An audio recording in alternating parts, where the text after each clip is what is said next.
No one is above the law. Let's add a comma to this. No, one is above the law.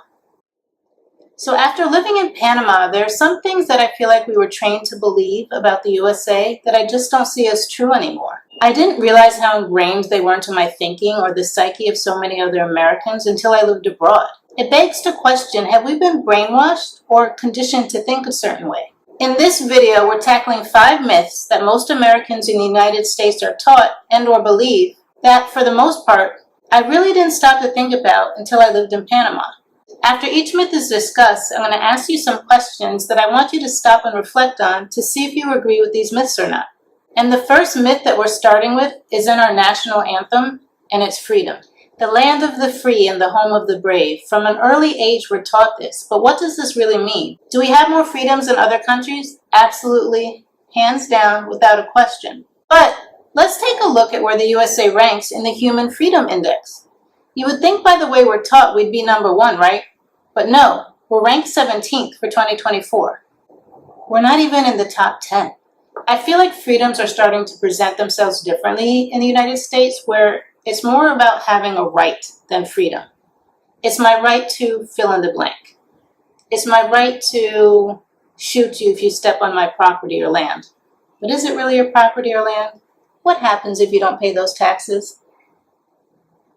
It's my right to sue you over anything. But after living in another country, I started to view freedom differently. And I wanted to see if some of my other friends who live abroad felt the same way. So I asked a few of them, and this is what they had to say. They feel free from certain threats like gun violence and mass shootings. They feel free from religious persecution. They feel free from a toxic food industry. They feel free from racial attacks. They feel free from a rigged healthcare system. They just feel free. So the questions that I want to ask you for this myth are, do you truly feel free? Or do you equate rights as freedom? When I first told people I was moving abroad, I heard things like, why would you want to leave the USA? So many people are like risking their lives to come here. But you have such a good life here. Why would you want to give it up? Aren't you happy? So I remember having a conversation with a monk before I moved to Panama, and he said I needed to be able to find happiness wherever I lived. He wasn't wrong. But now that I live abroad, I'm questioning, but at what cost? Many people who have traveled outside the USA or live in another country have commented that they see so many people much happier with having so much less than what we have in the United States. Why is that? I think what's prioritized outside of the United States can be different, and it forms our perspectives. Let's take time, for example. So I'm from New York City, you know, the place where it's a New York minute, time is money, chop chop. But now that I live abroad, I see time as currency. I'm no longer worried about how much money I have in my bank account. Well, I mean, I am, but you get the point. Living abroad can show you that several countries put a higher value on enjoying life and well-being. You know the phrase, people live to work versus working to live? Abroad, I see more people working to live. In the USA, we're trained to work, right? I mean, they keep pushing back the retirement age. So when I first moved abroad, I received a lot of comments like, oh, you're busy doing nothing. Must be nice. Yes. Yes, it is. My priorities are just different now. My priority is my time and my peace. I have a different appreciation now for the term island time. So for those of you that don't know what island time is, it's kind of like when people take their time to do things the slower way, slower pace of life. Like you might have an appointment with someone like a repairman, and he says, I'll be there at 1. He might show up at 3, if he shows up at all. Or you might hear someone say, soon come. Soon come means like they're coming 5 hours later, right? In the USA, that would have like driven me crazy. Here in Panama, it can be annoying, but I have a different appreciation for it. Priorities abroad are just centered around quality time, time with family and friends, or time just relaxing, siestas, not rushing to pay your bill when you're done eating. You enjoy the moment without rushing off to the next thing. A lot of us say we're the lady of leisure or we're living the slow life. A lot of people in the USA might call us lazy, but what we're really doing is valuing this precious thing that we call life on our terms. Priorities are just different now, and it's a beautiful thing to experience. So the questions that I want you to reflect on for this myth are, how are you spending your time? Are you simply staying busy, or are you truly savoring it? Are you controlling your time, or is time controlling you? How do you define quality of life? The next myth is healthcare. Yes, you can get quality healthcare outside of the United States. You actually can be treated like a human being and not a cog in the healthcare system. There are several countries where you automatically have healthcare that's not related to your job. It's a thing that I touched on earlier. It's a right, and it's a right for all. People literally stay miserable in jobs for years just for healthcare. But let's dissect what this really means and how it all presents itself. So let's use some of my previous places of employment, for example.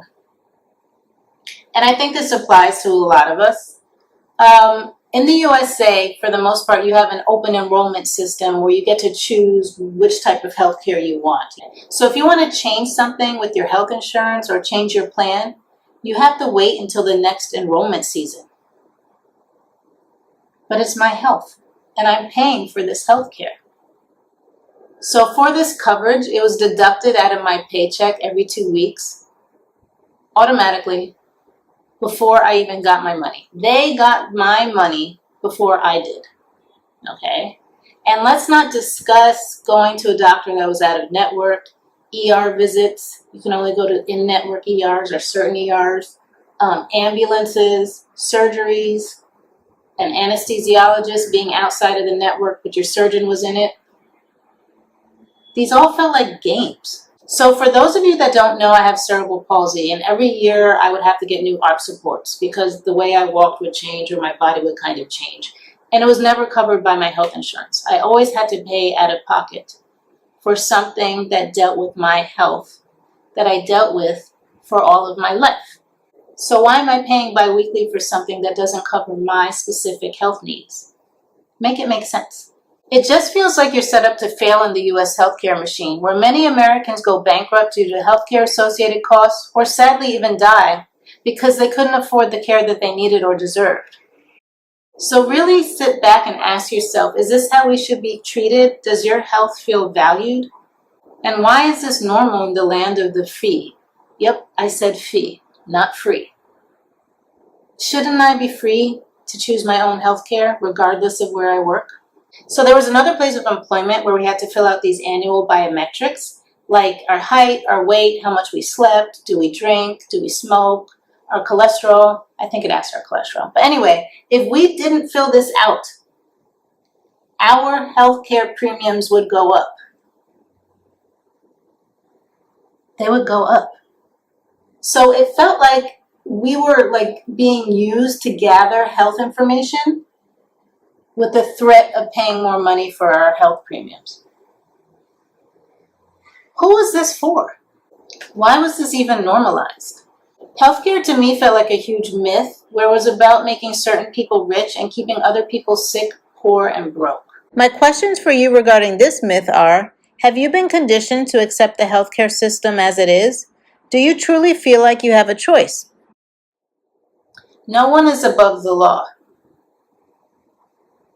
Let's add a comma to this.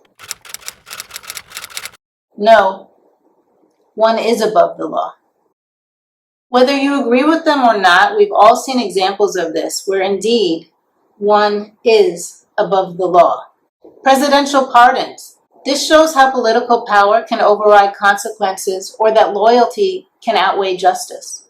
Billionaire avoids prison for financial crimes. A high-profile investor convicted of fraud receives a minimal sentence or avoids jail entirely, while those with less money serve longer times for the same crimes. A police officer caught on video using excessive force faces no conviction.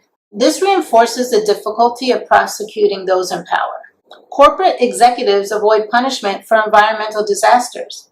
A major corporation knowingly pollutes or engages in harmful practices, but the executives escape accountability while the public suffers the consequences. A wealthy individual settles out of court to avoid criminal charges. Instead of facing trial, someone accused of serious crimes, such as sexual assault, pays settlements to make the issue disappear. The questions that I want you to ask yourself about this myth are, do you believe in our legal system? Did you ever truly believe in it? Is no one above the law? The American dream, and this is an interesting one. The American dream is the belief that anyone, regardless of their background, can achieve success and upward mobility through hard work and determination. It's that image of a traditional family with a white picket fence, 2 kids, and a dog. Or it could be the image of immigrants or working class individuals who achieve wealth and success through hard work and perseverance. In reality, many are now challenging this, arguing that the new American dream is living abroad. It is redefined as the ability to leave the USA for a better life elsewhere, or even making money in the USA and living in another country. The questions that I want you to ask yourself for this myth is, do you still believe in the American dream? Or is the new American dream leaving and living abroad, using the US dollar? Living in Panama has taught me to slow down and appreciate the smallest of things. It gave me a different lens not only to view the world with, but one for my home country as well. Life anywhere varies from person to person, and so do their views. But taking a step back, I now view the USA differently, as well as the life that I was living there. Life in Panama isn't perfect, but I live with so much ease, I just don't see how it would have been possible for me to live this way in the USA. I felt like life in the USA was pushing me to the next goal, the next level, the next thing, and I was constantly running for a vacation or a getaway, where now I'm living in a country that I used to run to for a vacation. Let that sink in. Let that sink in. I'm living a life of ease that was missing for me in the USA. Do people struggle in Panama? Absolutely. But I find more joy in faces that I see here than I did in the USA. The USA is not the only place for good health care. It's not the only country where you can be free. And it's not the only country where you can have a good quality of life. These are a few of the myths that so many of us have been conditioned to believe are true. But living abroad has debunked some of these myths for me. And I'm a better person for taking a chance in Panama for a better me. So I didn't live there. Forms are perspectives. Being and not a... Did you ever believe in it? Is no one truly against... Lord of mercy. If you enjoyed this video, watch this one up next. Until the next time, the world is yours. You just have to find your place in it.